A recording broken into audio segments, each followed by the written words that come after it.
Tardes para todos en casa, primer programa del año. Bueno, y de hecho, vamos, ¿cuántos años al aire? 14, como ¿no tenés? 14. 14.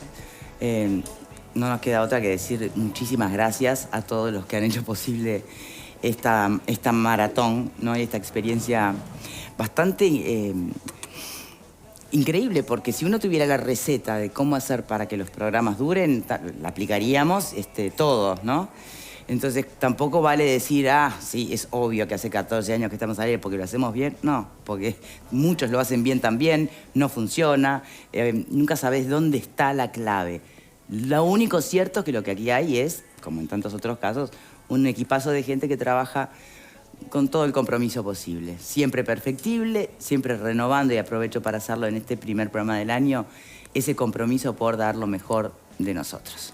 Bueno, y vamos con además un panel variante, porque claro, entre que se toman vacaciones unos, algunos estamos hace bastante y vamos a seguir por unos días más todavía. Pero le damos la bienvenida a Guillermo Raffo y a Edward Hoffman, que nos acompañan hoy como panelistas invitados. Muchas gracias. Por hoy y por algunos días más, ¿no? Algún día más. Mientras otros están disfrutando. Bien, como corresponde. Hay que renovar las neuronas, obviamente, y descansarlas cada tanto. Bueno, vamos a ir con el tema de la asunción del presidente Lula en Brasil. Finalmente, lo que aquí tanto se debatió y por momentos de una manera, no sé, en lo chiquito, ¿no? Terminó siendo algo muy elogiado a nivel internacional también. Y fue la presencia de Uruguay a través de los tres, bueno, del presidente y dos expresidentes, demostrando sin duda algo que vale, y que vale mucho. Y por más que, como decía el propio Mujica, ¿no?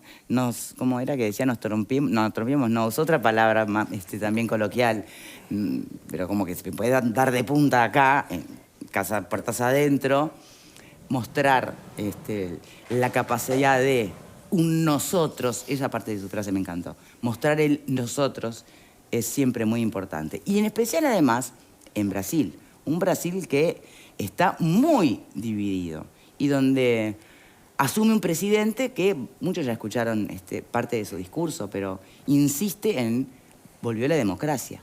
No había democracia, estaba en riesgo la democracia en Brasil. Vamos a repasar la crónica de Telemundo y después lo comentamos aquí en Estudios.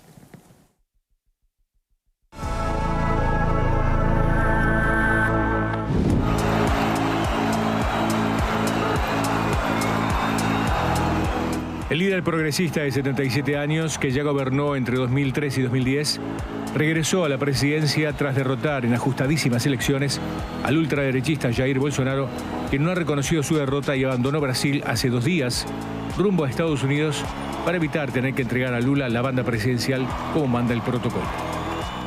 La toma de posesión contó con un fuerte respaldo internacional, con delegaciones llegadas de 68 países, incluyendo 20 jefes de Estado o de gobierno, así como un significativo apoyo popular, con cerca de 300.000 personas que abarrotaron el centro de Brasilia en una de las ceremonias más multitudinarias de la historia de Brasil. En la ceremonia, Lula pronunció 2 discursos y centró ambos en su firme compromiso en el combate a las desigualdades de todo tipo que dividen a la población y atrasan el desarrollo del país, en especial la gigantesca brecha entre ricos y pobres, pero también la desigualdad racial y también de género. El mandatario rompió a llorar al hablar de las familias que se ven obligadas a rebuscar en la basura para encontrar comida, y desde el púlpito del Palacio Presidencial del Planalto le pidió a la multitud congregada en la Plaza de los Tres Poderes: ayúdenme. Lula aprovechó la ausencia de Bolsonaro para cargar de simbolismo el acto protocolar de la imposición de la banda presidencial, que ilustra el traspaso de poder.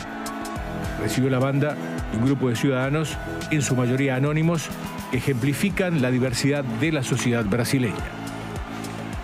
Gran parte de las intervenciones de Lula se basaron en críticas a la gestión de Bolsonaro, a quien, sin citarlo, acusó de haber encabezado un gobierno de destrucción nacional.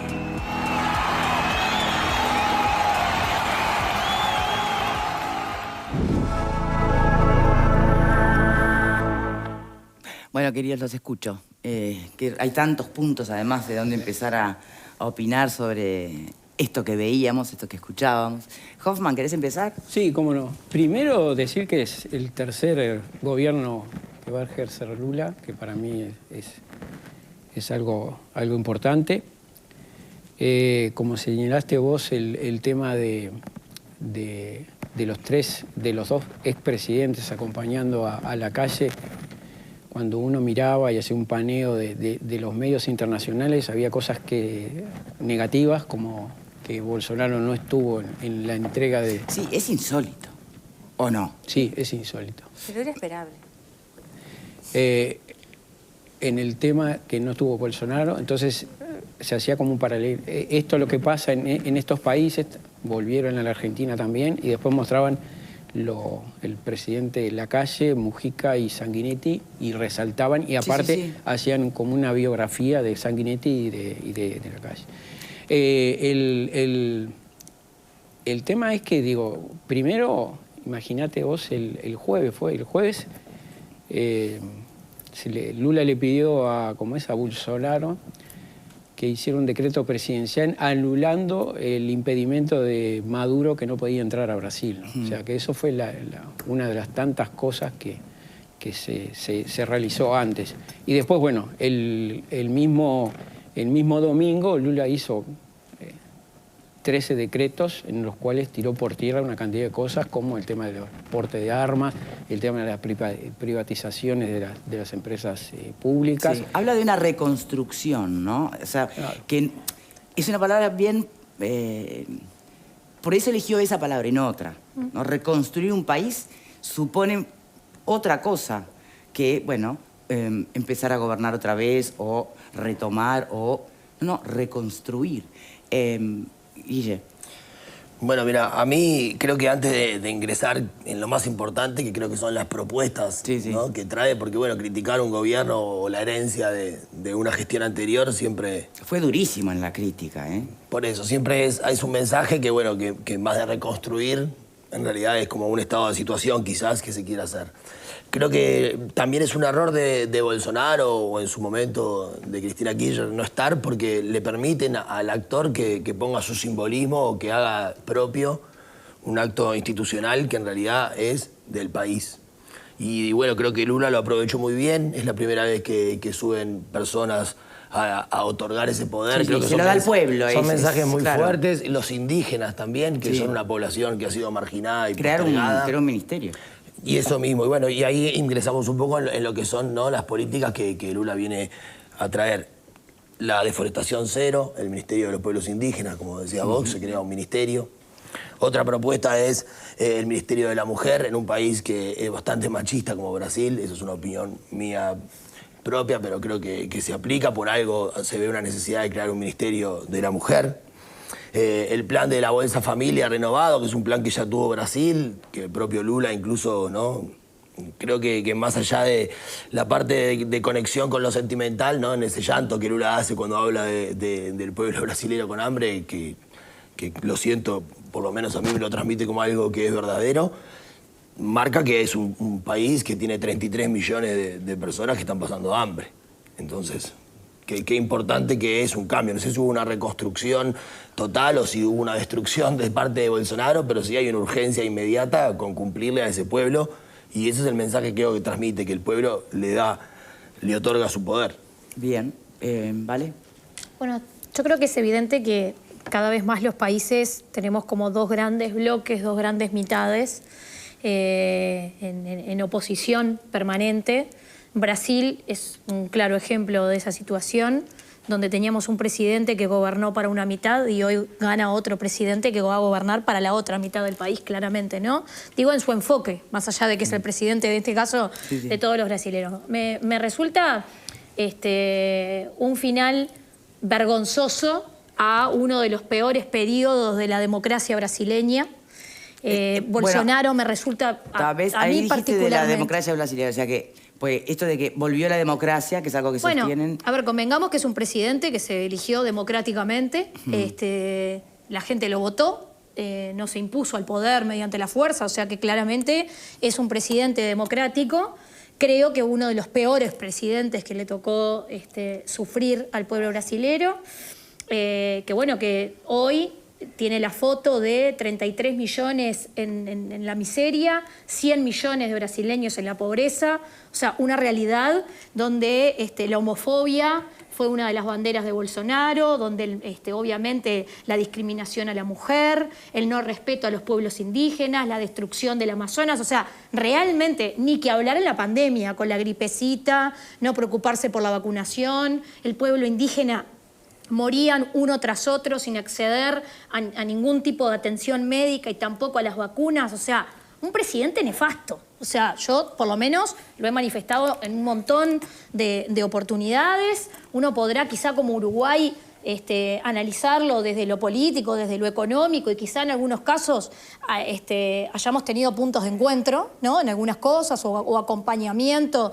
en alguna propuesta de lo que plantea el gobierno nacional, pero la realidad es que para los brasileños vienen de un periodo privatización de empresas públicas, o sea, todo lo contrario a lo que obviamente plantea Lula. Creo que por eso Lula se para de esta forma, ¿no? De tirar para atrás un montón de decisiones de Bolsonaro que están en total oposición a lo que fueron los gobiernos de Lula, a lo que piensa Lula. Y me parece, como para plantearlo un poco lo que fue la delegación uruguaya, me resulta muy positivo, me hizo acordar a Tabaré Vázquez invitándolo a la calle Pou en su momento, esto de la calle Pou invitando a dos expresidentes en este caso, me parece que es una muy buena imagen política.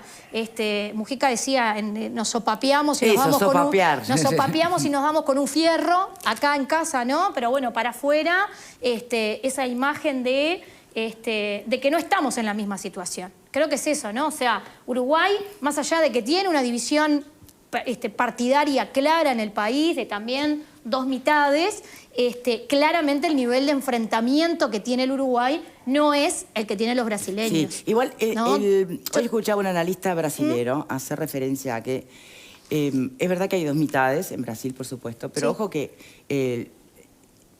la otra mitad mayormente está compuesta por, bueno, sí, conservadores, de derecha, que no suponen la amenaza de la ultraderecha a la que hubo que desarticularle incluso algún intento de militarizado, ¿no? Acordate en la elección cuando cortaron las rutas, los puentes, o sea, yo no sé si en realidad Brasil no va caminando, por lo menos esa parte de o una parte de la población va caminando a el incremento de violencia, de no reconocer un resultado de una elección democrática. Se han ido desarticulando esos grupos, es lo que escuchaba hoy. Bueno. Brasil ha tenido durante toda su historia una división entre norte y sur principalmente, Sí. el sur industrializado, con una herencia más germánica italiana quizás, y un norte, ¿no?, mucho más quizás turístico, Bueno, que tiene un montón de empresas, pero donde la población de raza afrodescendiente o negra es mayoritariamente porque fueron los países... Es muy similar a ¿no? lo que le pasa a Bolivia, por Claro, ejemplo, entonces, ¿no? La discriminación a los pueblos sucede. indígenas,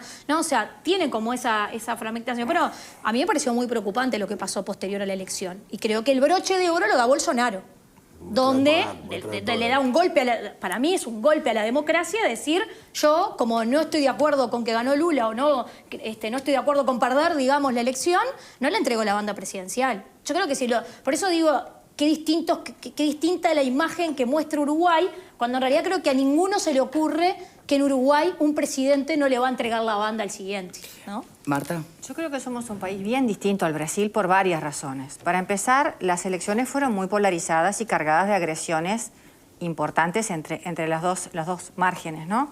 De todas maneras, creo que hay cosas que no pueden olvidarse. No pueden olvidarse, por ejemplo, que el Parlamento que va a tener Lula no es totalmente afín a su posición y va a tener que negociar más con las posturas del centro. Sí. Con lo cual, eso atempera algunos de los intentos que Lula pueda tener. La otra cosa que no hay que olvidarse es que los brasileros mismos comentaban en su momento que tenían miedo que producto de los enfrentamientos terminara todo en una intervención militar. Entonces, a veces hay que tener un poco de cuidado en cómo nos manifestamos, justamente para no caldear más los ánimos de los que ya estaban en Brasil. Uruguay podemos pelearnos y sopapearnos, como dijo Mujica, pero creo que cuando llegan los momentos de los cambios, le guste a quien le guste y no le guste a quien no le guste, se muerde el freno y se siguen las formas.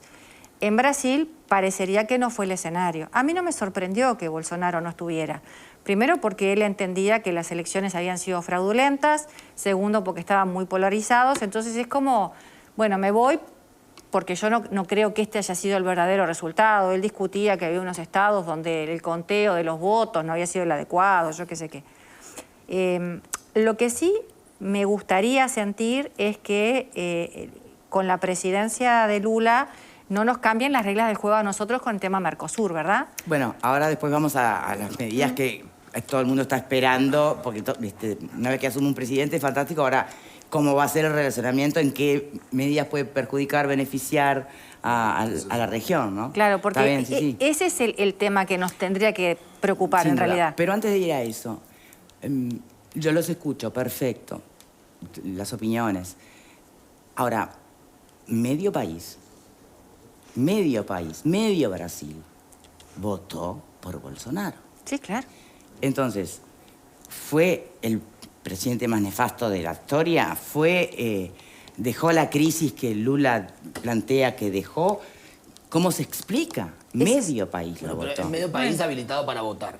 Porque, por ejemplo, todos los menores de edad no están contabilizados en ese medio país que votó. Entonces, por lo tanto, si yo tengo 100 millones de menores de 18 años y tengo 70 por debajo de la línea de la pobreza, estoy representando una parte muchísimo más o inferior o mayoritariamente del porcentaje total de población. No tenemos que olvidarnos que, obviamente, Brasil es el gigante de América Latina, digamos, es el país, ¿no? Con México, que van al G20, que están en grupos donde realmente es importante. Tiene una agencia nacional como es Anvisa, que regula medicamentos a nivel mundial. ¿Pero qué me estás queriendo decir? Lo que quiero decir es que la representación en realidad es de la gente que fue y sufragó, por decirlo así. Y bueno, pero como pasa siempre. Pero es como pasa En siempre. todos los países. Por eso. Hay que analizarlo, para ser tan categórico con la con la totalización habría que tener un número un poco más claro. Es una opinión. Pero a ver, Sí, yo creo que siempre hay políticas que benefician a unos y perjudican pero- a otros. pero Yo perdón. creo que hay medio país, o sea... hay medio país que respaldaba a lo apoya. Bolsonaro, Hay medio país que lo estaba apoya. conforme, Tiene que ver. un presidente que llegó por las urnas, que no dio un golpe de Estado. O sea, que a nosotros nos parezca tal o cual cosa, esa parte. El impeachment no fue un golpe de Estado, pero vamos a ver. Nadie niega que él ganó, lo dije yo, ganó democráticamente. Claro. Yo entiendo que una cosa es cuando lo votás, sí, claro. Y otra cosa es cuando ves la aplicación de las políticas. Yo no me imagino en Uruguay ciertas políticas aplicadas que se aplicaron en Brasil, por ejemplo, idiosincrasias diferentes. Es más, el nivel, el peso de la religión en Brasil, acá no nos parecemos en absolutamente nada. Bueno, todo ese bloque religioso está con Bolsonaro. Se hizo un minuto de silencio por el Papa. Bueno, y Lula tuvo que abrazar la causa evangelista en su también, momento, en su momento para poder explicar. O sea, si intentamos aplicar nuestra lógica de votación a Brasil, bueno, eso está. Y después está quienes económicamente en Brasil crecieron y mucho por las políticas definidas por Bolsonaro. Por eso digo, hay dos mitades bien diferenciadas. Yo creo que obviamente la parte pobre del pueblo brasileño es quien apoya a Lula. Creo que se ve hasta en las imágenes, cuando ves tanto las manifestaciones en su momento a favor de Bolsonaro y cuando ves las manifestaciones de Lula, yo creo que queda claramente definida esa división. Creo que lo económico pesa y mucho. Igual y a Lula no le sirvió tampoco, y por eso creo que la diferencia tan pequeña en el margen por el que ganó, a Lula eso de último momento, de acercarse a lo religioso y de empezar a sacarse fotos con distintos referentes, tampoco le sirvió demasiado como para ganar ahí un poco de terreno. Ese terreno creo que lo tenía Bolsonaro. Y lo otro que iba a decir, vinculado a lo que vos decías, Marta, que me parece muy importante, la debilidad de los partidos políticos en Brasil. No son los partidos políticos que conocemos acá nosotros. Hay una debilidad de partidos políticos que los acuerdos pueden durar lo que un suspiro, ¿no? Eso también. Breve, Eduardo, antes de la pausa. No, yo tengo familia, mi abuelo es brasilero, o sea, tengo familiares brasileros, mi madre tiene doble nacionalidad. ¿Qué te dicen? Para algunos, Bolsonaro hizo un excelente gobierno. ¿Ah? Y si vos ves en la frontera, te van a decir que Bolsonaro hizo un excelente gobierno. Hay esas dos mitades, hay esas dos formas de ver lo que es el país. Sí, pero los datos son los datos. ¿Qué tal la inflación?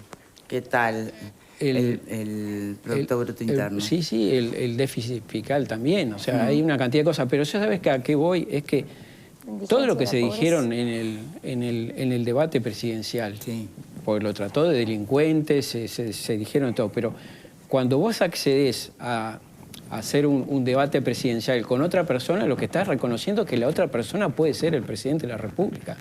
Entonces vos estás convalidando eso. Entonces discutís con él, ¿cómo no le vas a entregar la banda presidencial? Sí, no tiene, eso no tiene... Es peor. Y en vez de apaciguar, lo que haces es Fomentás la violencia. fomentar mucho más la violencia. Tal cual. Hacemos la primera pausa y ya venimos, ¿eh?